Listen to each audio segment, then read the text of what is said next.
Okay. And okay, cool. Oh, 7 participants.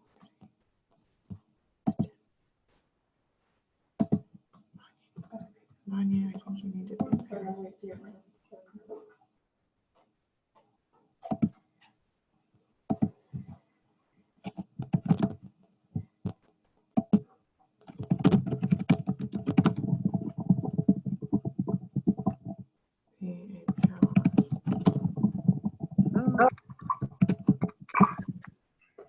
Hi, everyone. This is Nina. Hi, Nina.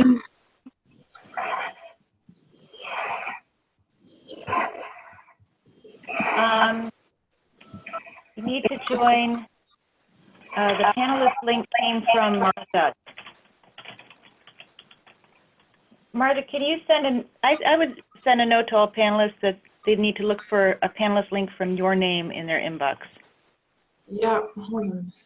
It took me a while to find it, because I had first looked under Juliana, and then I looked under Nina, and then I looked under your name. Yeah. Oh, hold on.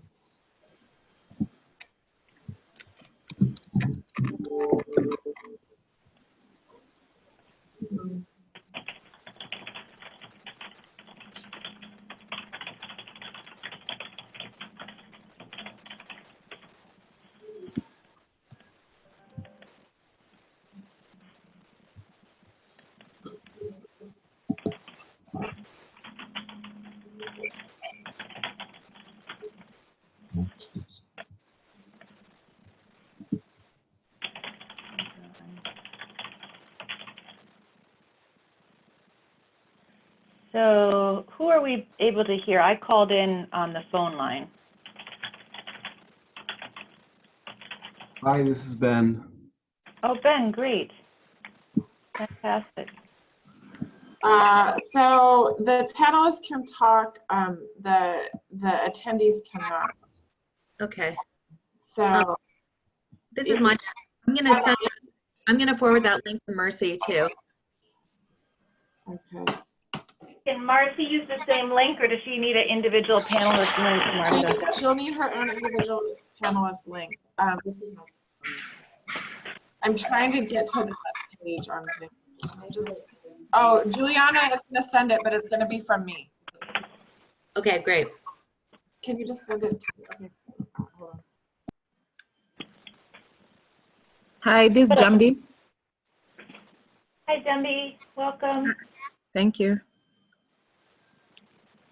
This is great. So we're getting good volume. So we have good volume on Manya, Ben, Martha, Demby. Diana, did I hear you? Oh, Diana's calling in through the conference phone audio. Okay. Yeah. So I don't know if so you hit the panelist link, but then it will give an option.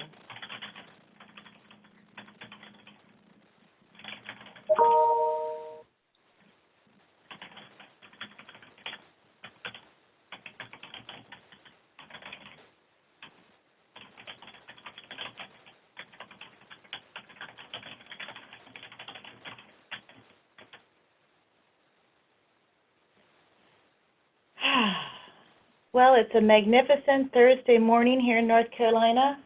How are the rest of you? I'm great. It's my birthday today. Is that Manya? Yeah. Happy birthday! Wow. Happy birthday. I never celebrate it, but this year has been my 44th trip around the sun, has been my favorite yet. So yeah, so I'm really excited to celebrate this year. That's great. So you have big plans after this call, basically, is what you're telling me. Yes, and you know what they are. Oh, well, you're exactly right. what I'm doing. Sorry. Okay.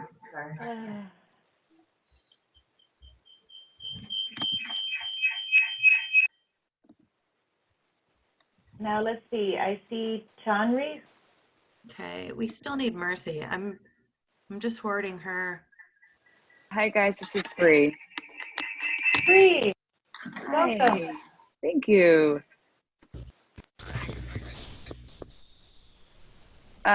Christine or Martha, we sent a slightly tweaked version last night. Yeah. To do. I believe Juliana did her magic. Oh, wonderful. Thank you. Juliana, can you confirm?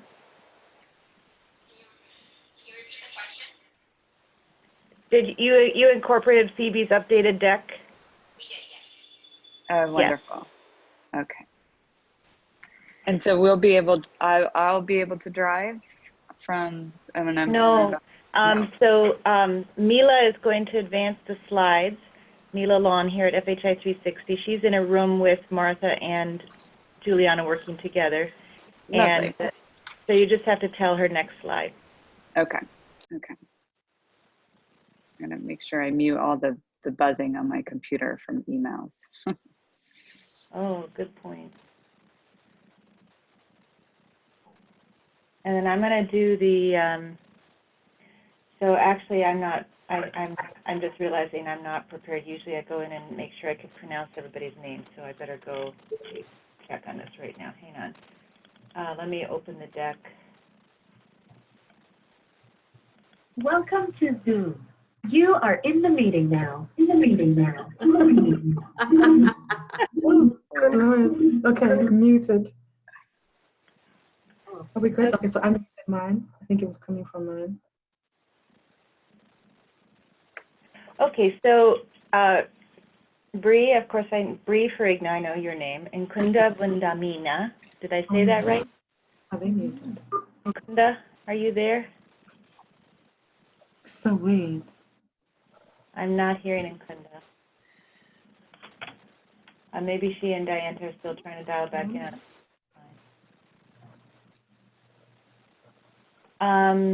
So I just want to make sure I have the speakers correct. Can you all hear me? Yes, we can hear you. Benjamin, Ben, how do I say your last name? Hi, yeah, it's Benjamin.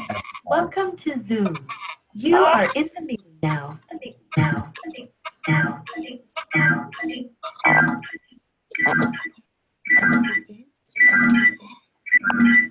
Okay, we solve that in a minute.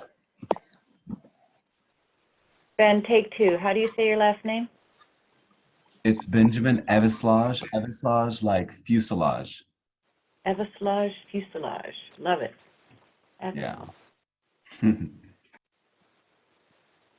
Use media? How are you using your laptop? How are you using social media? Thinking about yourself can say, okay, these are the interesting things that I do. I wonder how this target audience is very different than me is acting. Another quick shout out to the accelerator. We do have starting places for audience profiles on the PrEP Communications Accelerator that help to get a sense of what a robust, detailed, really dynamic audience profile looks and feels like. Next slide. And that an example of that you'll see on the accelerator is on this slide. It's a sample audience profile for adolescent girls and young women in Kenya, ages 20 to 24. And here, what I wanted to just emphasize is that we really focus on the psychographics of this profile, right? So these adolescent girls are struggling with the pressures that are familiar to young adults everywhere. Parental oversight and scrutiny, the desire for their own personal freedom, but it's often associated with things like money and influence that they see online. So this gives you a sense of the texture of an audience profile and how you want to understand not only how you're going to communicate to them, but where you're communicating to them.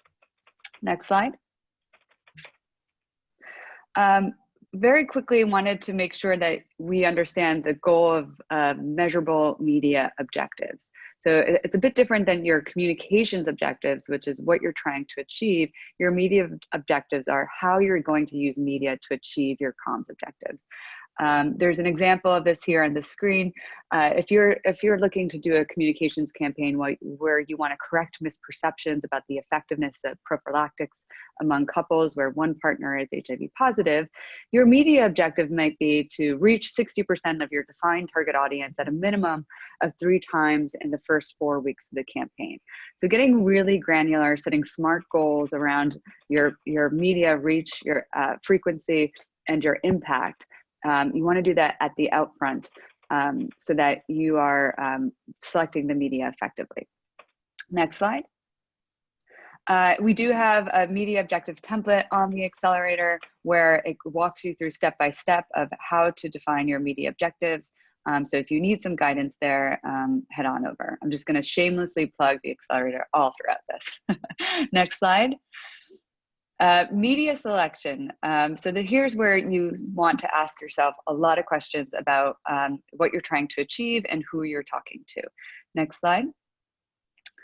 These are questions like where your target audience currently is, how they're accessing channels, what's the difference between your audience segments. You might be trying to reach adolescent girls and young women, but the way maybe a 13-year-old woman, a young girl, is accessing media is very different than a 24-year-old. So even acknowledging that within your target audience, you're going to have key segments that are going to behave differently and interact differently with media.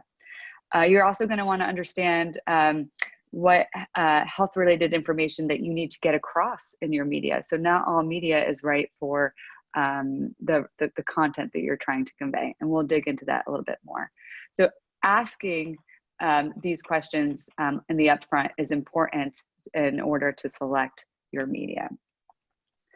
Next slide. And I will slow down I know I'm talking a little fast, so I'll make sure to slow down. That said, I want to make sure that everyone knows that the content here is also live on the accelerator as well. So you can follow up there as well. Just very quickly, the difference between mass media, that's one way, what we kind of call one-way communications, and then two-way communications. When we think about mass media that's one way, we're thinking about TV, posters, billboard, radio, the type of media that maybe doesn't always invite a response, although we know that you can have responses when it comes to radio, for instance, if it's a call-in program, or social media where it's actually sparking conversation.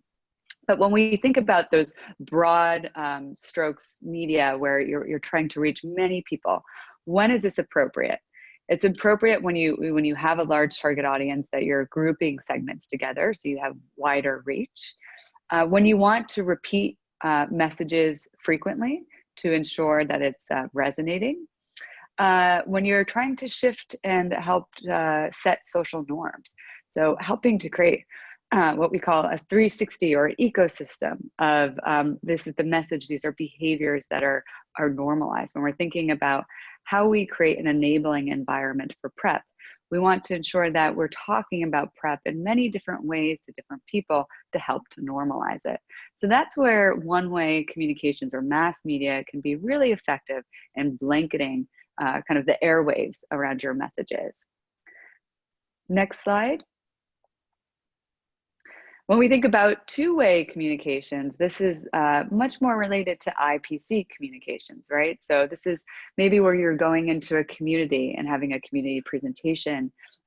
You are doing skills building and trainings, or you're doing highly personalized content that is more effective for conversation, for dialogue, and for interaction. Next slide. So there's some key considerations for your media that I just wanted to call out.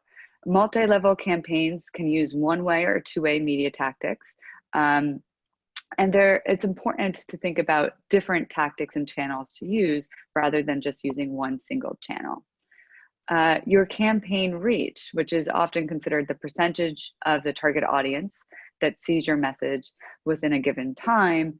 So you're considering what's your reach versus what's the total number of exposure to the campaign, which we often we call impressions. And you also want to think about your budget, right? And we know that can be a constraint in our campaigns. It often is, no matter whether you're working on a health product or something else. What budget are you working under? What type of creative is is decided to be the most effective? And where do you need to get this media out? Next slide. There's ways to, when you're thinking about these considerations, sometimes we call it tactical mapping. And here is where you're looking at what your objective is, then what your channel should be, and then what your tactics could be. So there's a bit of a difference between channels and tactics. Your channel, as you can see in this example, might be a community presentation, right? So you know you're going to do a community presentation, but what are you going to do within that community presentation? How are you going to bring it to life? And you might bring it to life through, for instance, a drama performance with a storyline that's relatable to college students. So here it's, you know you're going to do a presentation, but what's that content? Mapping out those tactics are important when considering your overall media plan. Next slide. There is a template and tool for tactical planning, as we have resources for everything. Tactical planning is no different. This is also available on the accelerator. Here you see an example of how you're looking at your milestones, your channel, your budget, your stakeholders involved, and your outcomes that you need to measure. Next slide. And just a quick note about M&E before I wrap up. We always think about M&E at the end, but really you want to think about monitoring and evaluation of your campaign and of your media at the upfront, because we know if you can't measure it, you can't manage it. So when thinking about your media evaluation, you want to consider first, are you conducting your evaluation, or are you working with a third-party M&E partner? Again, you want to think about the scale of your communications campaign. If it's a large campaign, if you're using multiple channels, highly recommend that you consult a third-party M&E partner that can help you organize and manage and track. Importantly, with media, when we think about optimizing, or we think about evaluating media, you don't want to just evaluate at the end. You want to be evaluating throughout so that you can optimize your media, make tweaks and changes in your campaign so that you're really preparing for the best outputs. Next slide. And here's just a schematic of the different types of monitoring and evaluation areas that you want to consider in your M&E plan. So awareness and reach, conversations, perception, influence, and action. So you can create a measurement for each of these.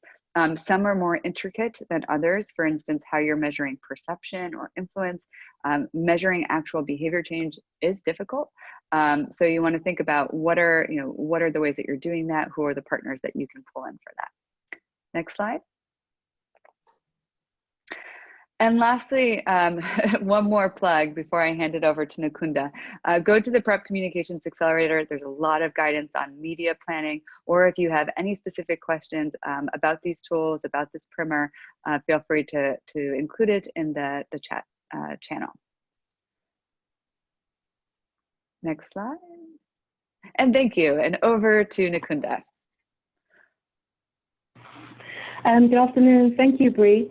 So I'm Nakunda. I'm part of the Options Consortium, and I'm part of the Design for Health team here at VisRHI. So I'm just going to share with you two digital approaches that we've used to engage with young women. Slide, please. Next slide.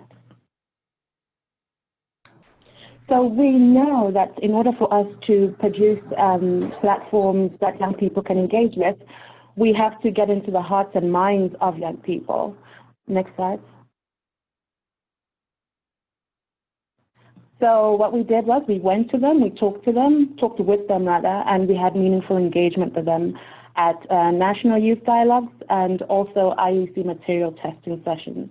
At all these interactions, we provided capacity building and on communications and demand creation. We basically asked them three questions. What do they like best about our IC materials? What did we miss or what did we forget? And if they were us, what would they do differently? Next slide. So in all of our engagement, their voices were strong and consistent, and the message was that innovation and digital messaging is key. So basically, they wanted something that's like a video, so short videos to include bright, vibrant images of young people that they would identify with. Also websites that make it easy for them to navigate, that are endorsed by the National Department of Health, and also not too much text, because basically they just said we won't read it. And also messaging that is social media friendly. Next slide. So our first approach was we took all the IEC materials and we created a website. What you're looking at now is what the website looks like. That's the landing page on the website. And it breaks all the IEC material content into small, digestible, manageable chunks of information. Next slide.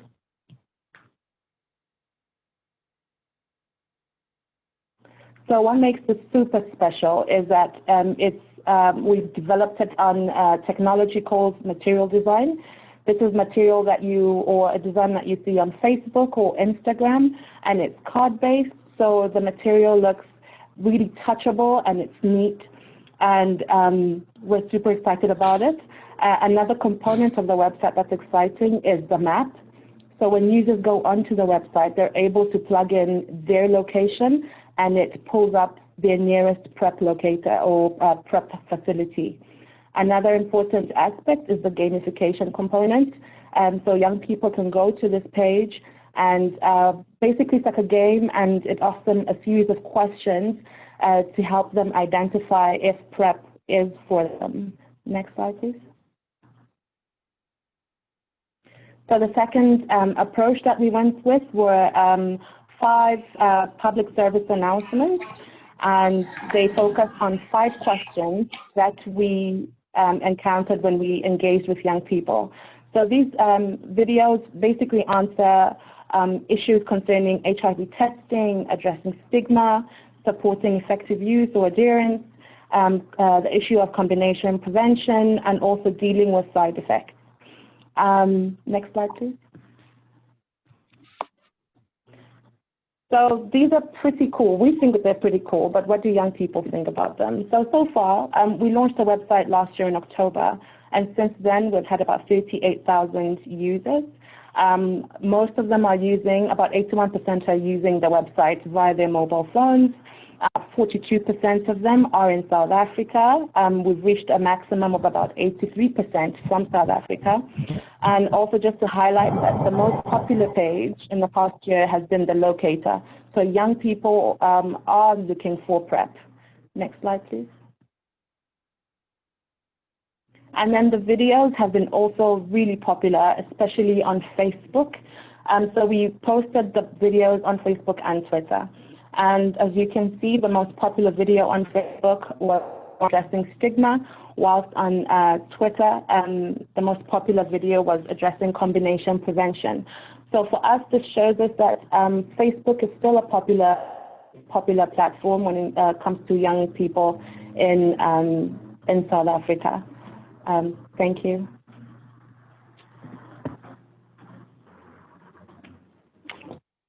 I think we can move on to Ben. Hi, this is Ben Evislage from FHI 360, the Linkages Project.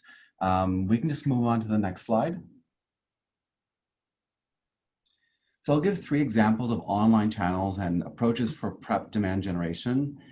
Going online is sort of the Linkages or FHI 360 branded approach for online HIV service delivery and outreach, but I think it's becoming more widely used within our global and bilateral projects.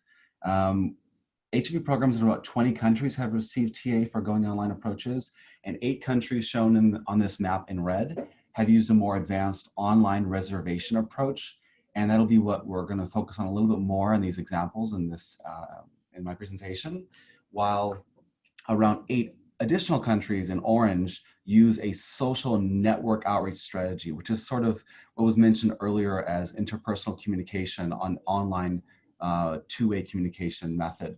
And then several other countries in green and purple have received TA for planning going online approaches. We can go to the next slide. So you might ask, how does all of this work? How can you track and monitor the online approaches with such granularity? Well, we've answered this question with an online reservation app, or Aura for short. So on Aura, there's a client-facing component, as you can see being done here in the video by Andrea. She's simply booking sexual health services on her phone, selecting a clinic, a date, time, and the type of services, and then showing up for her appointment at the public health facility. We can click and hopefully we'll see a new animation.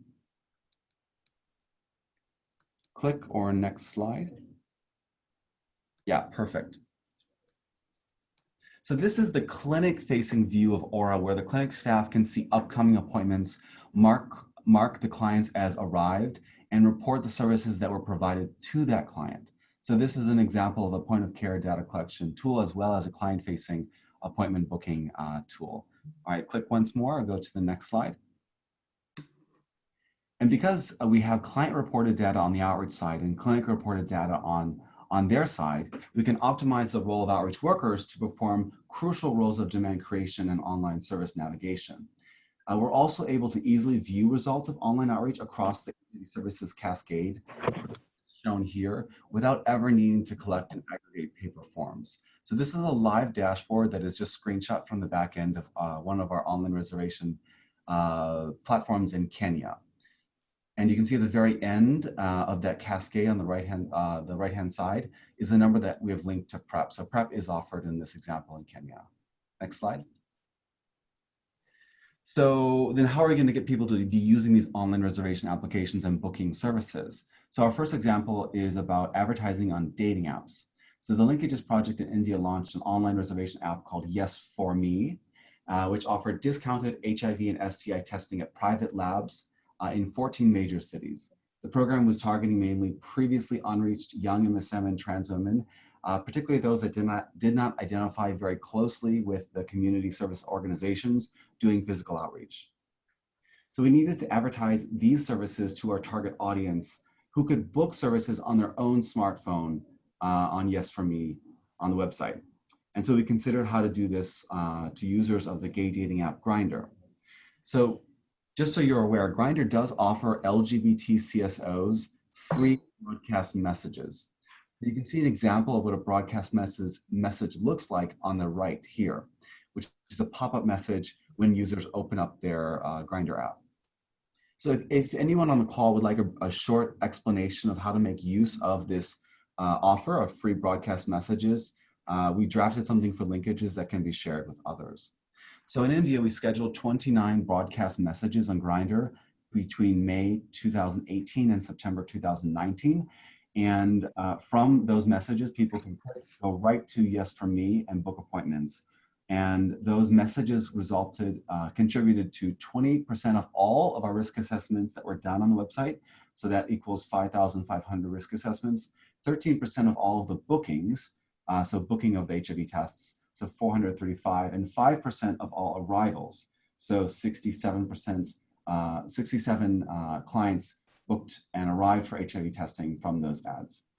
So as you know, the conversion rate between the risk assessment and the arrival is a little bit lower for these ads compared to other outreach methods, but they're free, so we'll take it. So you asked, like, what does this have to do with PrEP? Well, true. This was mainly a testing strategy. However, because PrEP has only been available in India through private providers and clients needed an HIV negative test result in order to start PrEP, we actually advertised the following kinds of messages to users, such as, quote, want to get on PrEP? Test with us and we'll get you connected to a local PrEP doc.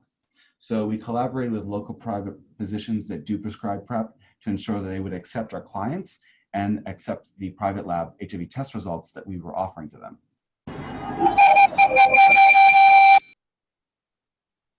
And then our virtual counselors that did follow up post-test counseling for the clients linked those clients to PrEP if they tested HIV negative. You can go to the next slide. Our second example is using Google search ads. So earlier this year, the Linkages project in Kenya launched a similar online reservation app called Step 1, number 1, for clients to book a full range of HIV services from community and private health facilities, including PrEP. So to help funnel clients in Kenya to book services on step 1, we wanted to let Kenyans know about the services when they were searching for similar terms on Google. So as you can see here to the left, there's a sample screenshot of a Google ad that shows up when someone searches for things like safe sex or PrEP or HIV cure. Those are all things that people might be searching for, and we programmed it so that our ad pops up when they do.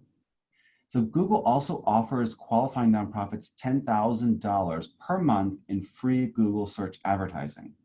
So also, if you want a short brief on how to make use of that offer, we have something drafted and we can send it out. So we got our office in Kenya approved to use this, and we did put up 5 different ads, including one for PrEP. I would say that currently we're a little bit underwhelmed with the performance of these ads, but we can say that PrEP is our highest performing ad. We get around 5 clicks per day, and we have to, we've only been doing this for the past couple of weeks for PrEP, and we have around 500 impressions and 50 clicks. So far we're noting some interesting things. For instance, search terms like, quote, dating sites or, quote, online dating are more common. People are searching for those more commonly, but they have a lower click-through rate than clients searching for more related terms like AIDS or HIV or PrEP. So to make this more concrete, 6% of clients who view the ad from searching for terms like dating actually click on the ad, while 17% of clients click when searching for things like AIDS. So it means that the more related your terms are, the more likely clients that view it are going to actually click on it, which is what you want. So I think I would say overall that we're still learning a lot about how to optimize Google search ads. I think some of the challenges we face in really optimizing this approach are twofold. First, the general awareness on PrEP may not be there for the people to be actually searching about these items on Google. So we don't have enough searchers, really. And then second, I think it's incredibly challenging to develop and present a trustworthy brand for HIV services online, particularly for audiences that are totally new to our HIV programs. And I think we're really doing our best in Kenya, but I think there's also a lot more we can learn from the private sector using these approaches. We can go to the next slide. I don't want to go over on my time, so I just want to do a quick time check to make sure that I can complete the slide, or we can pass it on to Jambi. Just give it for 1 more minute then. Can you do that? Yeah, no problem. So this is our 3rd example. And we're looking at how to engage and leverage social media influencers. So influencers are people or other brands or campaigns on social media that can influence others' decision-making by virtue of their reach and authenticity. So this is an example from Reina from the Tangerine Clinic at the Thai Red Cross in Bangkok, Thailand. So I want to thank her for providing this. What they did there is they had done a little mapping exercise and prioritized several trans social media influencers who held Facebook live sessions, which are live videos with their followers, and spoke about the services provided at the clinic. One of their main entry points and discussion topics were the gender-affirming hormonal therapy that's provided at Tangerine. So this was a really great selling point for clients to come into the clinic, and also where once they were in the clinic, got clients linked up to the HIV and STI services. So they tested between the period of August 2017 and August 2019, so 2 years, from the influencers themselves, they tested 1,700 for HIV. 35% of these were first-time testers. They had a 5.8% HIV case finding, which is a bit higher than the traditional physical outreach approach. And they linked 166 people that were HIV negative to PrEP. So this is a great example of a surround sound campaign that targets the audience from multiple channels. They weren't only using influencers, but that was one of them. And it was very important for them to really be sure that they engaged their trans staff to identify who are the right influencers that can bring in the target audience. And they were really keen on selling their strong point for bringing in new clients, which was the gender-affirming hormonal therapy. So it wasn't only about HIV services, even though that was their main key performance indicator. That's it from mine. Thank you for your time. If you have any questions, you can email goingonline@fhi360.org.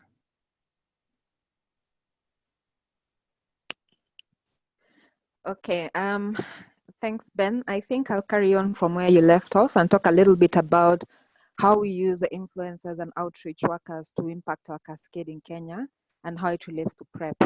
Next slide. So as Ben said, influencers are people who are able to have a wide social network and for lack of a better word, influence other people to do certain things or their followers. So in Kenya, when we were beginning the Going Online campaign, we thought it would be good to select some influencers from a wide background. Even though our target was mainly to work with MSM and female sex workers, we didn't want to make the campaign entirely about that. We wanted to make sure that those most at risk could be able to access it as well. So we focused on 3 persons. The first one was a woman, Femi One, who's a rapper in Kenya with quite a wide following. The second one was Dennis Nzioka, who is an LGBTI activist, also very strong especially when it comes to followers in the LGBTI space. And then the third person was Seth Gore, who is the leading Kenyan, one of the leading Kenyan comedians on Vine. This is a good campaign. We kept it broad so that stakeholders were comfortable to support the campaign and therefore reach a wider population. Next slide. So as we are doing that, we also realized we also need to have outreach workers from our drop-in centers to be able to mobilize within their communities and within their networks. So we trained a few outreach workers and from initially 2 drop-in centers to reach to their audiences online. And they were using different platforms through Facebook, through Grindr, and direct them towards the website, and so that people can do the gameplay on the website and book appointments, because ultimately we want people to go from offline to online. When we looked at our number of people who actually accessed this step 1 risk assessment site, next slide, we found that the majority were actually from the influencers. So we did meet our target. We reached a lot of populations online through the influencers, but then we realized the conversion rate from online to offline was highest in the social network outreach for booking of services. And these services were broad, from HIV testing all the way down to linkage to treatment, as well as booking for PrEP. The bookings were being done through mainly in Nairobi and Kiambu, which is peri-urban area. We had 2 drop-in center for MSM as the main drivers for the LGBTI community, but people also had an option of booking through private facilities, which we had partnered with within the city. Again, majority of the people preferred to book through the drop-in centers. Next slide. So when we decided to look at the details of those who are arriving at the clinic, as I mentioned, we managed to reach primarily people who are MSM or sex workers, both male and female, a few transgender persons, as well as some people who inject drugs. About slightly over 20% of those who arrived at the clinics were non-key population members. And when we looked at the services, we were able to see that majority were actually coming in for HIV testing and counseling, which is great, because that's actually the entryway for PrEP uptake. Of those, 6% were able to be converted, offered PrEP and accepted. One of the challenges we had is that PrEP was not being offered in all the facilities that we were partnering with, and that is something we'll have to go look at in the next phase. Next slide. So what are the next steps? So the influencers did have good reach, but the social networks were seeming to be having better conversion. So we're hoping that we would be having more success with micro influencers. This is people who have smaller networks, but more intimate. So the next part of the campaign is going to focus more on micro influencers. And then we thought that since we have a lot of online outreach through the social networks, we would be in a good position if we could have outreach workers that are full-time. And then, of course, we would want to integrate online and offline work for activities, like making sure that the PrEP cascade is strengthened and we're able to identify when someone comes into the cascade, are they coming in from the online platform or the offline platform? And I think that's it for our presentation when it comes to PrEP and the online platform. Thank you. Thank you so much. Thank you all of you, because they're just amazing to see these efforts and to share them to stimulate ideas and discussion. We have so many questions, and unfortunately, in order to stay on schedule, we only have 2 minutes for questions. So one thing I just want to say to the group is that we will take all these questions and send them to panelists and do our best to provide some responses and resources in the resource page that we send out after this call. But for the moment, I think what I'm going to do is ask one question is, how do you decide which are the best channels and or tactics to use in terms of, Facebook, Twitter, YouTube, and in terms of, now I've lost the question, I believe it's text and,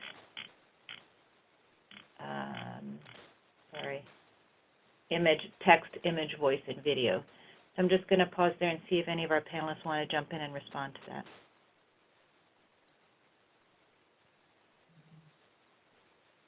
So this is Bree. I can jump in. I think when you're thinking about different social media tools, you can contact the vendor. So for instance, Facebook often has tools to help you understand how, if you put in, you can use their tools to say, okay, I want to reach this type of community in this setting at this time. And they will give you information on that. So there are tools within each platform that you can use, but you do want to start a little bit upstream, right? So getting back to understanding who your audience is. And that can often be done through market research. I see someone had mentioned you can use HCD methods for discovery. So Manya, thank you for adding that comment in terms of understanding how people are using media. So you want to start with a little bit of market research first, whether it's qualitative, quantitative, HCD methods, or otherwise, to map out how your audience is using information. And then you can work with those specific vendors or platforms to understand what their reach potential is. I don't know if any of the other panelists want to share specific activities that they've used with their campaigns, perhaps for linkages, for example. Hi, this is Nkunda. So for us, we've used end user engagement. We've just asked them, what would you prefer us to use when speaking with you? And Facebook was very popular, but then also just to mention, it did vary from region to region. The most popular though was Facebook. A few young people would say Instagram or Twitter, but the majority was Facebook. So that's why we chose these platforms. They work for us and our young people.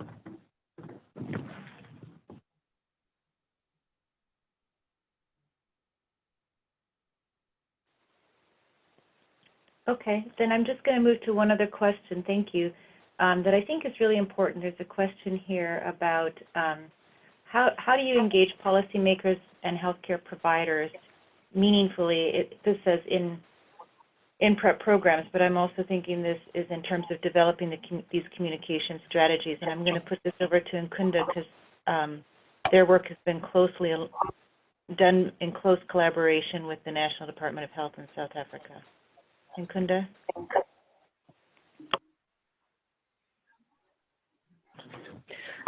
Yeah, that's right. So everything that we've produced, we've worked closely with the Department of Health. So in terms of engagement, we're constantly communicating with them, and it's a two-way communication. They give us ideas, we're feeding back to them.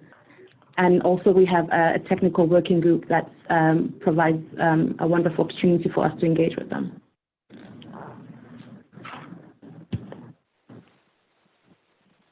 And Ben, maybe you can respond to this question about many of these projects have large budgets and aren't possible for smaller organizations. You know, for organizations that don't have much funding to develop websites or hire graphic designers or commission videos, what are some things that they can do? Yeah, it's a really good question. I mean, some more affordable ways to go about this. If they're smaller organizations, it might be hard to get approval for Google Ads because you need to pay with a credit card, and you know, if you get the Google for nonprofits, it's still kind of challenging. So some other ways is, I mean, you can do lower budget ads on Facebook that can link people to a Facebook chat. And this is something that we've done in Swaziland where, you know, we just do, they are paid ads, but just with $200, we're able to advertise self-testing. And we got 400 people to send messages to our staff on their Facebook page and ask where to access a self-test kit in the country. And so we link people through that mechanism. It's a lot easier than setting up a whole website where clients book services. And it's actually easier for clients in that setting to just send a quick message and get the answer that they want. The tracking isn't perfect, but it's a little bit easier. And then another way that might be able to work is to do a similar approach with the Grindr ads. Any LGBT CSO in the world that's been sort of vetted by Grindr can have free broadcast messages. So as long as you have a link of where to send clients once they see the broadcast message, you're good to go. So you have your message, the clients click on that link. Maybe you can even link to a Facebook chat, which would be free because it's free to set up a Facebook page. And then you can get in contact with people that want to uptake services, and then you provide them the information through that mechanism. And then also, social influencers typically are paid because now it's become sort of a profession globally to be an influencer, but many others aren't. You know, there's pseudo celebrities in many countries that are willing to promote HIV services, especially around World AIDS Day, and they can do it pro bono. And I think the main item there is to be sure that whatever promotions you do have, ensure that there's a very obvious call to action for clients, and ideally that it's tracked as well through service uptake. So one way to do that is that you use an expensive appointment booking system, which actually isn't that expensive, but there's that option. Or the other is that at your clinics where you offer services, just ask a question to clients that are coming to the clinic: how did you learn about us? And include a tick mark option of the online campaign that you're doing, so that you can say that at the end of the day, of the 5,000 people that came in for PrEP, 1,000 learned about it online. That's just an example, and it's very low cost. And one thing to add to that, Ben, and maybe for the individual who asked, we're talking a lot about digital or TV, like mass media, but as Ben was just mentioning, in terms of people coming to a clinic, we don't have to, if it's a smaller campaign, always think about you know, a digital or mass media. You can think about, you know, what are those community interventions? What are those events that you can do? Are there other school days? So getting a little bit more creative on yes, digital is great, and if you have the content and you can develop the creative, wonderful. But if you need to do something in a low cost way, there's other communications channels that that could be appropriate at the community intervention level. Thanks, Bree and Ben. So we're going to move on because of our time constraints. I sort of wish we just had the whole hour to continue this conversation on these topics. What I'm going to ask our panelists to do while we're moving into the next presentations, could you review the questions in the chat? If they weren't sent to the whole group, could you reply to all panelists and attendees, both with the question and with some responses? I think that would be very helpful. And then we will compile all those as well in the resource sheet. And with that, I'm going to move on to Dianta Pillay from WITS-RHI and ask you, Dianta, to the extent possible, if you can keep this to 10 minutes, that'd be great. Sure. Thanks, Christine. So good morning and good afternoon. I will be running through some of South Africa's reflections on our experience in delivering the Options HIV Prevention Ambassador training. Next slide, please. So what is so important about community involvement? And community involvement is seen as an extremely vital starting point for creating social environments that are both health enabling as well as context that will enable and help people to optimize their opportunities for accessing health and maintaining well-being.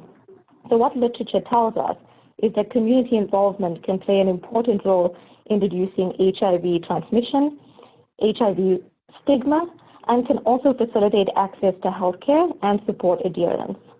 Next slide, please. So in order for us to involve the community, we first need to mobilize the community. And again, literature tells us that community mobilization is at the center point of any prevention, care, and treatment program for HIV. And why is it at the center point? And this is because it can increase the reach of a program, as well as the program's sustainability. It also facilitates social and psychological processes that are vital when it comes to understanding care and accessing care. However, in order for a community mobilization program or initiative to be successful, it needs to be accompanied by, number one, supportive material, for example, our HIV prevention ambassador training package, as well as resources, guides, and information. It is delivered in the context of symbolic context and relational context. So when I speak of a relational context, I'm speaking in regards to decision-making within a society and leadership within a society. So you need to take into account gender norms and roles, as well as in a symbolic context, it looks at meanings and ideologies and views within a society. So we believe that the HIV prevention ambassador training package addresses these constructs. Next slide, please. So just to give you some background on how we came to develop this training package.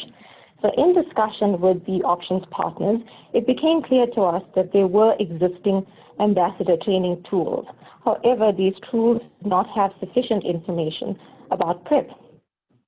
It also became evident to us that in order for AGYW to effectively apply what they learn, they need both skills development and capacity building. So since these trainings already exist, our idea was to frame the ambassador package as a supplemental tool and to provide it in the context of broader sexual and reproductive health, rights, and health framework. So with regards to our overall vision, our vision was to have a supplemental package to create AGYW ambassadors for change with regards to oral PrEP rollout and implementation in their communities. Next slide, please. So then the HIV prevention ambassador training package was born. Next slide.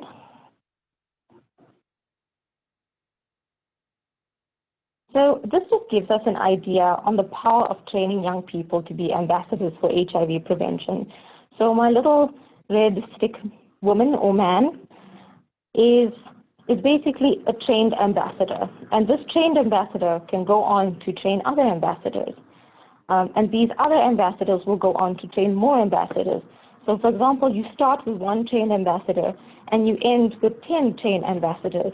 So it just shows how information can spread throughout a community. So with the right tools, the right resources, the right support, HIV prevention ambassadors have the power to influence community knowledge as well as community perceptions. Next slide, please.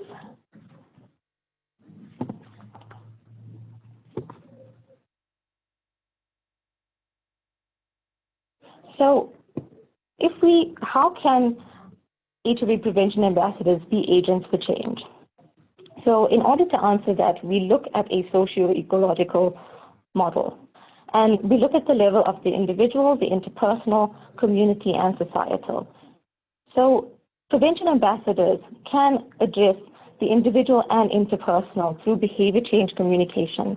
They can address the community through social mobilization, and they can address society through advocacy. However, in order to do this, they need to have sufficient support. Next slide, please.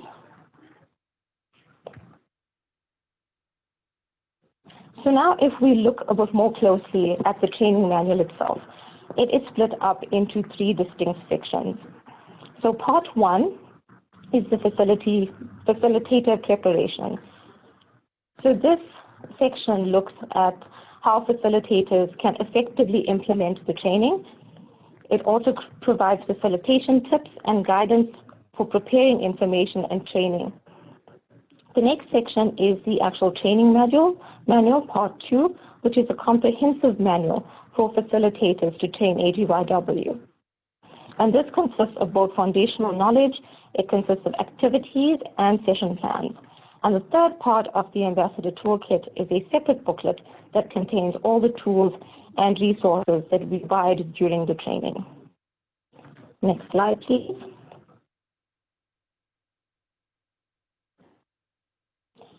So if we look more closely at part 2, which is our actual training manual, it is broken down into 4 sections. These sections include an introduction, then we move over to foundational knowledge on human rights, HIV and AIDS, biological vulnerability to HIV, gender inequality and violence, and how to respond to disclosures of violence. The next section looks more closely on oral PrEP and broadly is broken down into a peer support component, looking at elements around finding out about PrEP, staying on PrEP, and telling others about PrEP, as well as a community action component looking at raising awareness and advocacy. And then the last section looks at ambassador skills, which include peer support, as well as boundary setting and self-care, as this is quite important for ambassadors who are dealing with their communities. Next slide, please. So if we focus on the actual Ambassador Toolkit, it contains a multitude of interactive handouts, conversation guides, worksheets, tools, and many more. So one of the tools that I'm highlighting right now is a journey map. And it takes the ambassador on a journey starting from informing an AGYW about PrEP to supporting her decision to use PrEP and supporting her on her options when it comes to disclosing her PrEP use to others. Next slide, please. So then we move on to another journey map, and this journey map starts at the point of when an AGYW has initiated PrEP. It addresses issues on starting PrEP and on staying on PrEP. Next slide, please. Just to highlight, how can this package be used?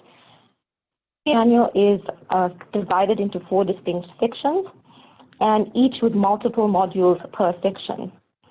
So you can choose to deliver the entire package of all 4 sections, or you can pick key components.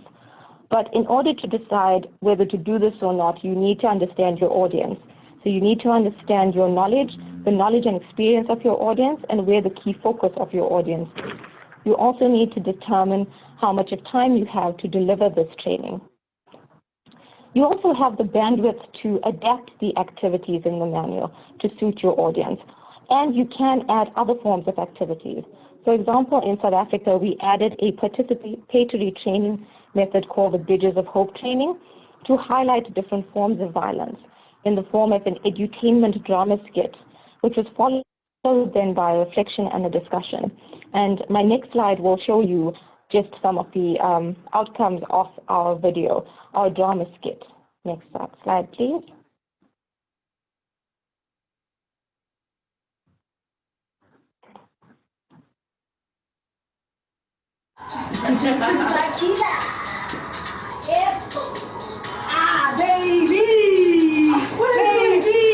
Baby, come on, baby, come on. Hey, put your tequila. Hey, come on. Hey, come.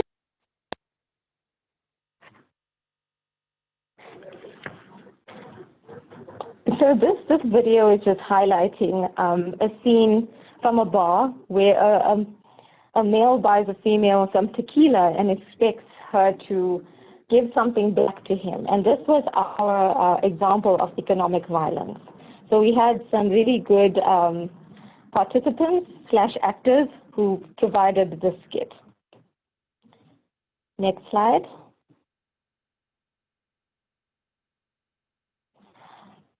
So far, the package has been delivered in multiple ways, either in the form of direct or collaborative training and sharing of the package with AGYW, with community-based organizations, and with implementing partners as well as the government.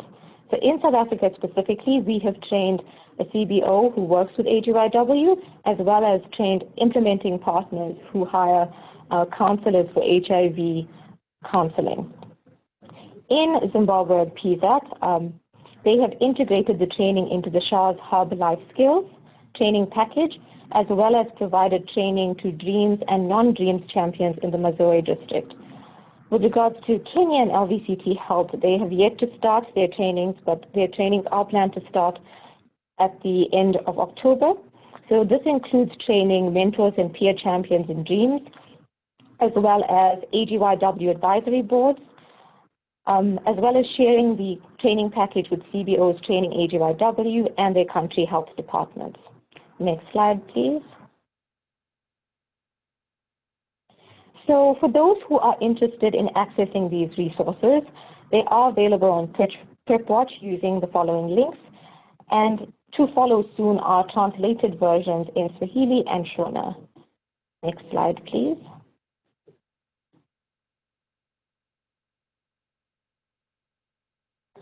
So now it comes the time to hear from our ambassadors, and I'd like to introduce Charmaine from Get Informed Youth, who will tell us about her experience with the training and how she has planned to use the training going forward and what she has learned.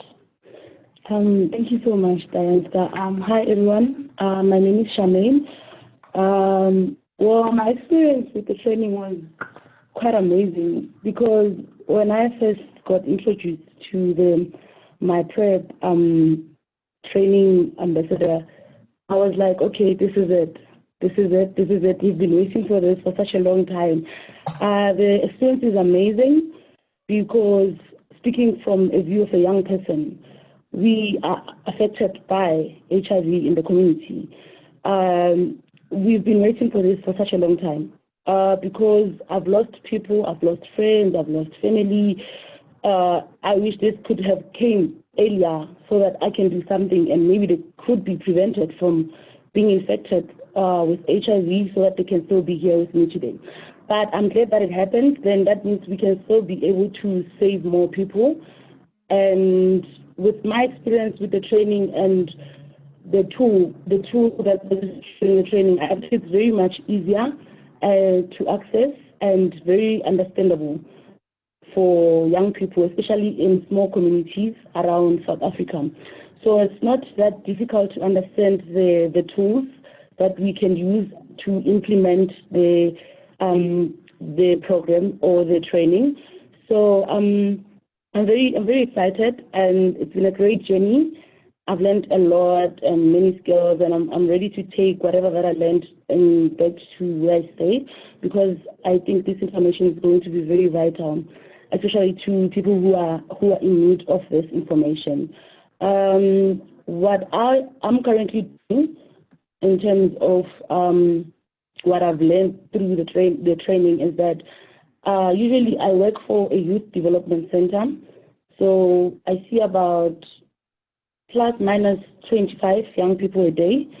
So that's where I usually share this information with them to say, hey, do you know that there's this new prevention method on HIV? And then that's when I put more information and give them also tools to use on how to access my PrEP. So it has been amazing since we started with the training. I've started already sharing my experience and sharing on my PrEP. So it's been good, and I will continue doing it. Definitely continue doing it. It's been a great experience, and I just want people to think differently. And we are trying to end the stigma also around the community. We are the generation that will end HIV, definitely. So yeah, I think for me, thank you so much for this opportunity also. For me, it's a thank you. Thanks, Charmaine. And yeah, I think that's a close from us. Fantastic. Thank you so much, Charmaine and Dianta. We are going to move on now and hear about another Peer Navigator program from Jalindi. Welcome to Mercy Kamau for presenting this.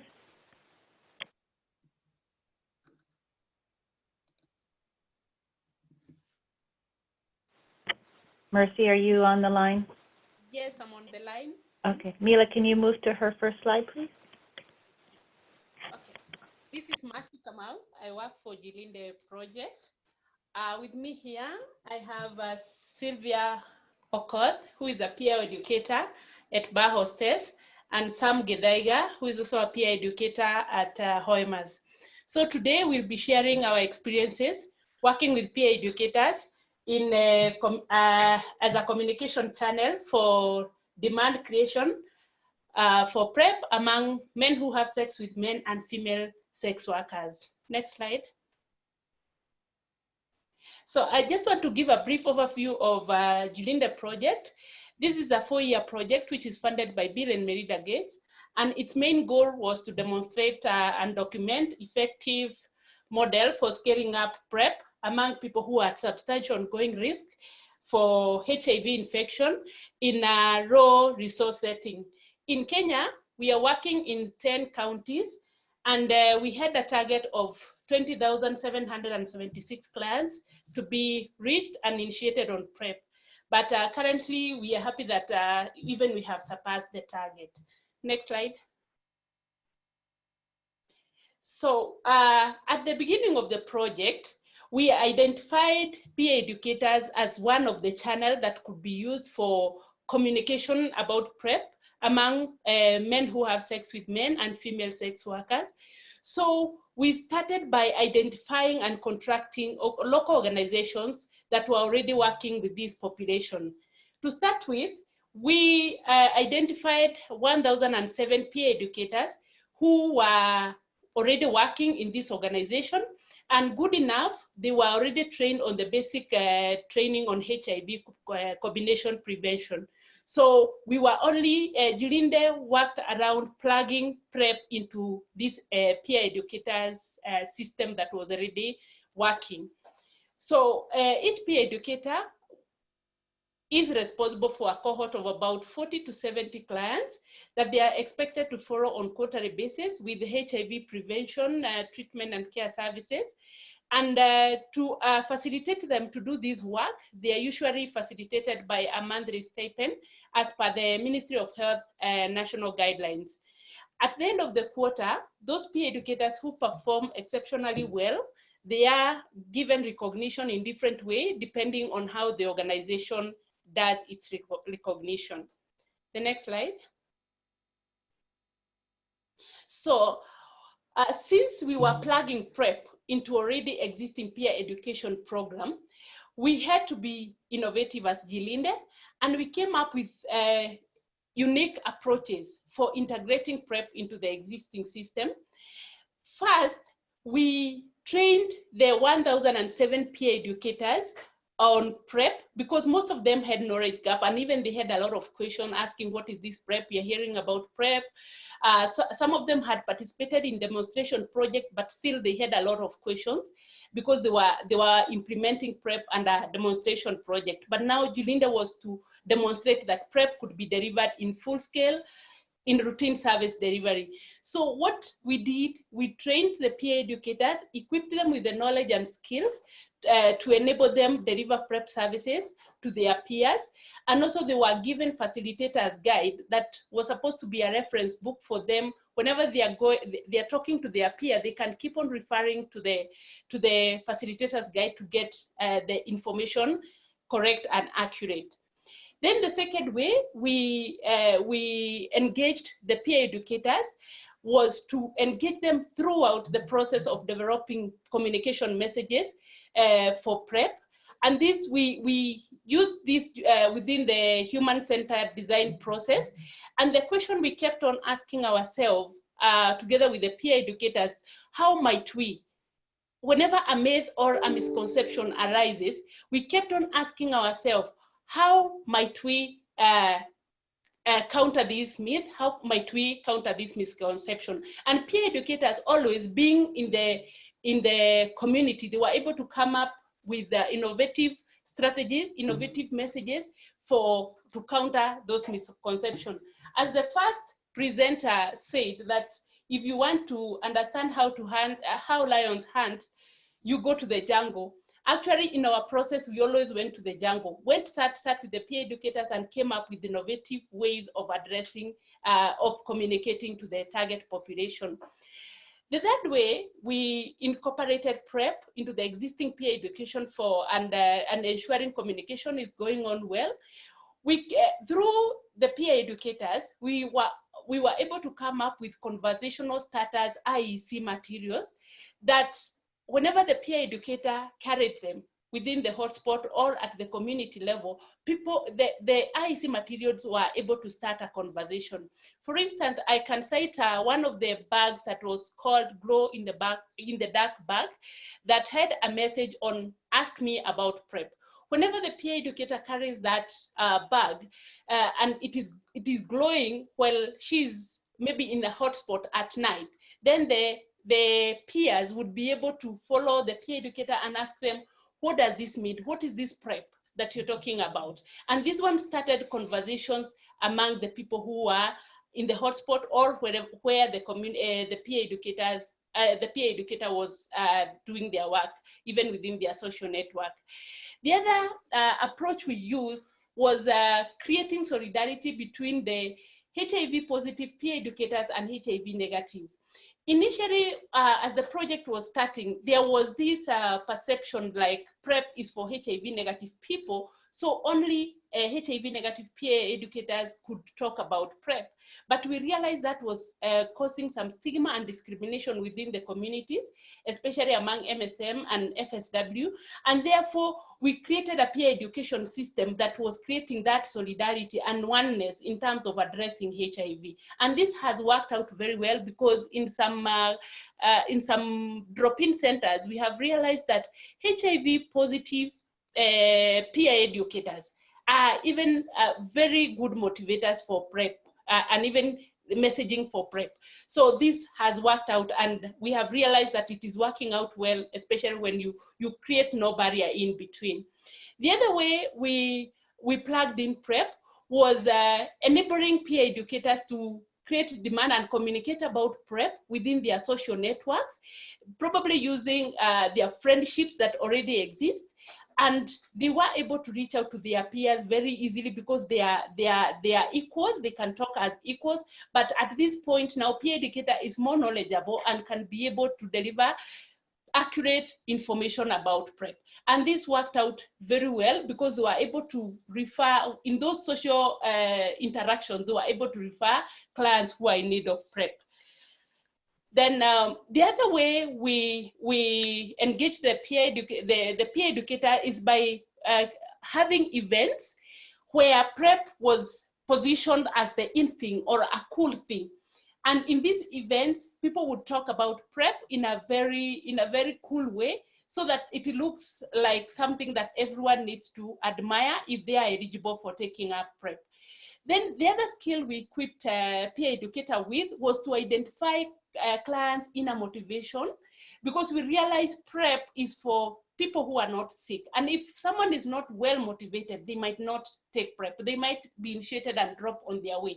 But now the peer educators were able to identify the inner motivators of the clients and be able to motivate them, to continuously motivate them using their motivator to continue taking PrEP and also to persist. Then the other way, we position PrEP as a reminder of something the client loves. And this was through peer educators.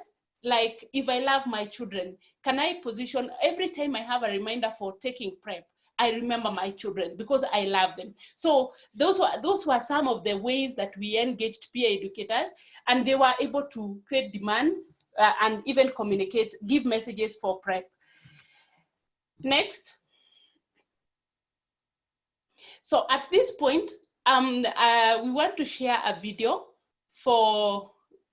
with the voices of the peer educators, that is Sam and Sylvia.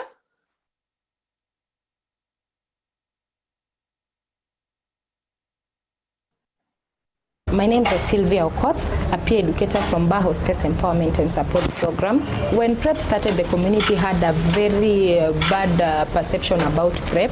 If somebody gets me with a bottle of PrEP, maybe they'll start saying I'm HIV positive, or they'll know I'm a sex worker, and that was bringing so much impact on us. But what we did, we went to the community, We did sensitizations. We did these kamkunjis with the elderly men, with the community stakeholders.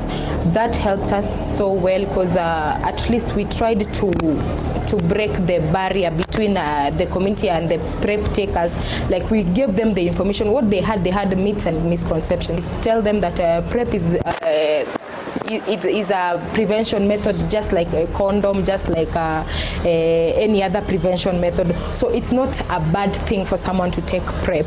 It's just somebody who wants to protect him or herself against contracting HIV. It was a hard task, but at least eventually, now on the ground, at least people are not taking PrEP as they used to take when PrEP was being rolled out in the first place. My secret of my success is just give somebody a purpose or a motivation. Let somebody give you a motivation. Just ask the person. Try to interact the person well.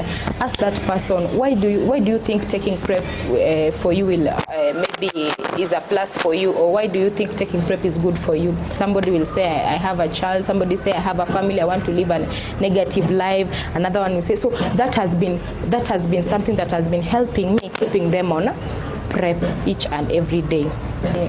The ones who have been newly enrolled, we try to make them feel like, my friend, if you start taking PrEP like for the first month, the second and the third month, the fourth month you'll become a PrEP queen. So that makes somebody like feel like I want to become a PrEP queen. I want to be part of PrEP. I want to going for those hikes. I want to do those photo shoots.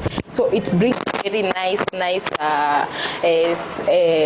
motivation to somebody, like I want to be like so and so. Taking PrEP is a good thing. It's the in thing for now. Like it gives the young girls, sana that works for young girls, because the young girls, they like to be pampered, they like to be recognized. The Jilinde team, they make us feel like we are part of the journey. So that has been a very great support for us, and it has given us a very good platform, at least for the FSW. They don't feel like they are being commanded to do something. Like Jilinde has just given us the plates, and we serve the food ourselves. I'm Samuel Kithaiga. I'm a peer educator based at Hoimas, Kenya, Nairobi. I came to be a peer educator at PrEP immediately after I seroconverted. This is something that happened a year and a half ago in July 2017. This is when I had stopped using PrEP, and I found myself taking ARTs, and what I went through that time after I seroconverted really made me have that motive of talking about PrEP and being a champion of PrEP, because I didn't want my people or any other young person to go through what I've gone through. On my side as a peer educator, I have all learning materials required for PrEP. This is courtesy of Jilinde, and the training that we went through and the training that we went to and the workshops that Jilinde has been offering definitely is quite much. That's all we need, as in that's definitely what a champion needs, and that is what Jilinde offers. Jilinde offers everything that we need. Jilinde is one of the biggest partners and one of our biggest beneficiaries when it comes to PrEP and PrEP usage and championship for PrEP, because basically all prototypes that we come up with, they are uplifted by Jilinde. For instance, we have a prototype that's called the Let's Get Real Party. This is a party that Jilinde really helps to motivate, and it really facilitates and it makes it possible. Well, the secret to my success as a peer educator is that I know my people so well. Well, I mostly work with the young MSM and the young male sex workers, and I have been there at the ground. I am one of them, and me knowing them exactly defines my success, because I give them information about PrEP in a way that they understand, because I know them. When we got this prevention method called PrEP, we didn't want a separation of the two communities, because if today you separated PrEP users and ART users, definitely there'll be that hitch, and the community will see that as a division measure, and they will unite in fighting it. And that's why we say that it's very important to incorporate PrEP users and ART users in everything, especially in MSM world. That is the spirit of brotherhood that we would want to have. Plus, it also encourages people to have it. You see, I might be a PrEP user and somebody else is an ART user, but if we don't, if there is that division, they'll discourage each other from taking these things, and we want to benefit all members of our community, and that's why we should never ever separate people based on the type of medication they're taking, whether PrEP or ARVs. Next slide.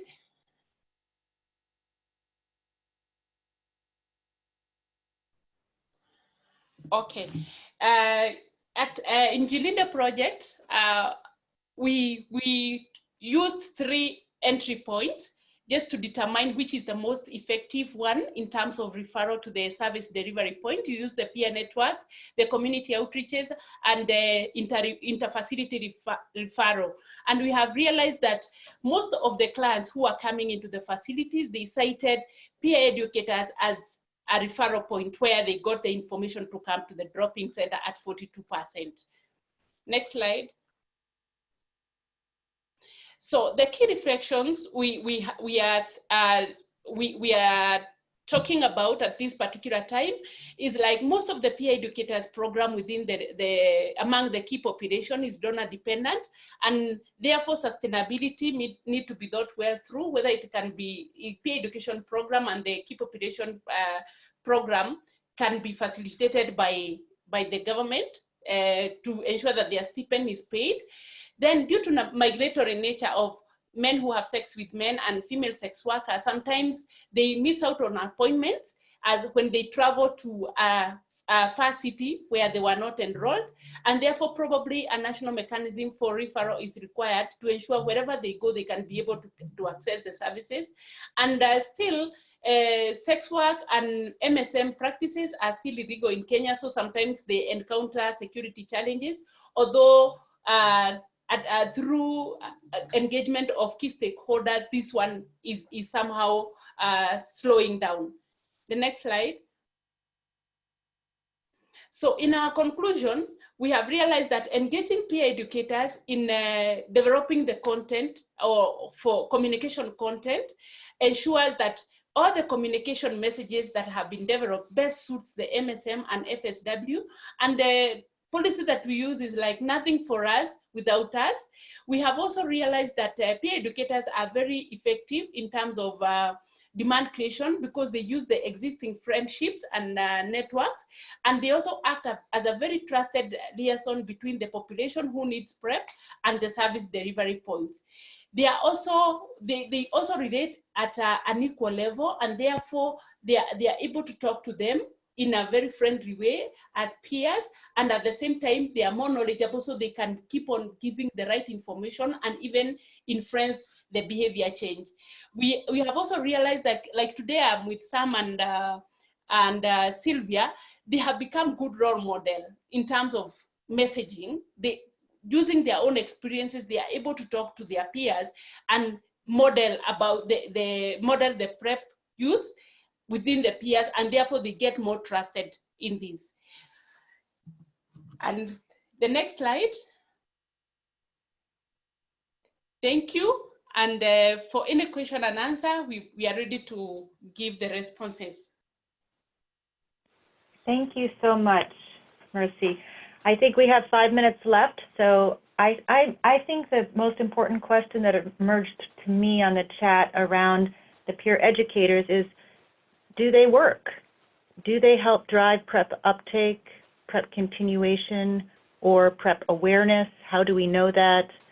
I know I can comment from the options side that we are trying to get some program data looking at PrEP uptake after the implementation of the PrEP ambassador training, which is a challenge because it's not like that's the only intervention in the field. Usually there are multiple factors that can influence those things, but we are trying to look at those data. But I am interested to hear, Mercy, from you, from Manya, from Dianta and others, what your thoughts are on the impact of peer educators. Okay. When the client is being enrolled at the facility level, they are usually asked a question, where did you get information about PrEP? And that is where we are saying that 42% of the clients who are coming for PrEP cited that they got the information from peer educators and they were referred by the peer educator. So the peer educator give information and they do the referral. Other communication strategies still work, but when they are combined with peer educators, they become more effective because peer educators are using one-on-one interaction, and also they are using the trust they already have. So this one really makes the client make a decision, and also they are able to refer, sometimes even escorting the client to the drop-in center. And this is Manya, just to add something in, when we're looking at the cascade, when we're looking at, hear about PrEP, come to inquire about services, take up, get tested, take up PrEP if you're eligible, there is another actor that's involved in that chain, and that's the provider. So when we're looking at, and then they go back to the peer educator for support with continuation. So when we're looking at that part of the cascade that's between the referral and uptake, we are putting a lot of the responsibility for that transition onto service providers. Hi, this is Diantha. So I'm sorry I got cut off the audio in the beginning. So I heard that the question was on the impact of peer educators. Am I correct? Yes, or ambassadors. I mean, you see, part of it is we use different words and. Yes. So just a reflection from one of the other PrEP programs that we're involved with, we found that a lot of the clients, the AGYW clients accessing services, had mentioned that they had heard of PrEP through word of mouth. So either being it ambassadors, peer educators, or friends. So I think ambassadors and peer educators being embedded in the community are a very effective strategy, both to inform AGYW about PrEP, but also to improve access to services like PrEP.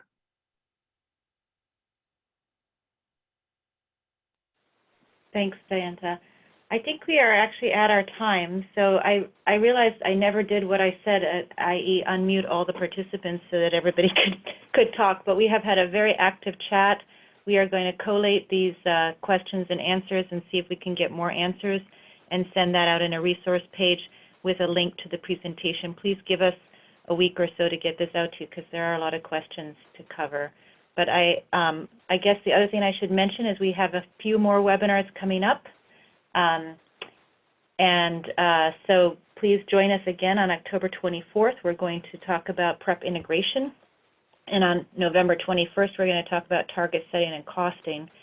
And the other thing to note is most of you, if you have received notice of the regional PrEP workshop that we're hosting in Malawi, and we will be sending out information today with the actual agenda and the venue. We finally have booked the conference venue and the registration link. So if any of you had been on the fence about whether you wanted to join us for that, please look out for that email later today, and let us know, register quickly if you would like to join so that we can plan accordingly. And with that, I wish you all a wonderful day or evening. Thank you, everybody. Thank you.